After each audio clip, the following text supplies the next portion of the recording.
বহু যুগ MIA থাকার পরে আমি আবার চলে এসেছি একটা কামব্যাক ভিডিও নিয়ে। So welcome back to my channel everyone. So after arriving at the ceremony আমরা প্রথমেই ওদের সাথে আলাপ করে নিয়েছিলাম যারা আমাদেরকে ইনভাইট করেছিলেন। দেন আমরা ফার্স্ট ফ্লোরে খাবারের কাউন্টারের কাছে চলে যাই, যেখানে স্ন্যাক্সে অনেক আইটেম ছিল। আমার ফোকাস ছিল বেশিরভাগ ননভেজের উপরে, বাট আমি ভেজ ট্রাই করতেও ভুলিনি। ভেজের মধ্যে দহিবড়া আর ভেজিটেবল চপ ছিল, but I didn't try them on my plate. বলতে পারো আমি ওদেরকে একটু ইগনোরই করছিলাম, বাট লাস্ট অবধি আমার পাপি পেটকে আমি কনভিন্স করতে পারলাম না। পাপার প্লেট থেকে একটু চুরি করেই নিলাম।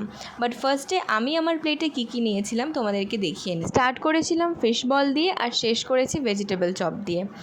তো তারপরেই চলে গিয়েছিলাম মেন কোর্সে। হ্যাঁ, মাঝখানে একটু নিজের পেটকে শান্তি দিয়েছি আমি, বাট এখানে আমি ওই শান্তিটা দেখাতে পারবো না, ভিডিওটা অনেক বড় হয়ে যাবে আর তোমরা কেউ দেখবে না। তাই যাই হোক, ফার্স্টেই ছিল ফিশ ফ্রাই আর তার সাথে নিয়েছিলাম স্যালাড আর কাসুন্দি তো মাস্ট, ওটা আমি আর নেওয়ার জায়গা পাইনি, তাই মায়ের কাছ থেকে একটু হেল্প চেয়েছি।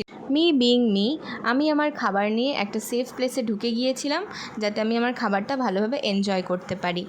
তো ফিশ ফ্রাই খাওয়ার পরে চলে গিয়েছিলাম আমরা মেন কোর্সে, যেখানে ছিল বিরিয়ানি। এটা মাটন বিরিয়ানি ছিল যতদূর আমার মনে পড়ছে, ভিডিওটা বেশ কয়েকদিন আগে তাই আমি ভুলে গিয়েছি। তারপরে সাদা ভাতও ছিল, বাট আমি সাদা ভাতটাকে একটু ইগনোরই করেছি। আর হ্যাঁ, আমি সেই পাবলিক যে এরকম উইয়ার্ড কম্বিনেশন, মানে ওই আর কি, মাটন বিরিয়ানির সাথে যে পনির খাওয়া যাবে না সেটা তো কোথাও লেখা নেই, তাই না? হ্যাঁ, আমি হাত দিয়েই খাই, বাট আমি জানি না ওই দিন আমার কী হয়েছিল, আমি চামচ দিয়ে কেন খাচ্ছিলাম।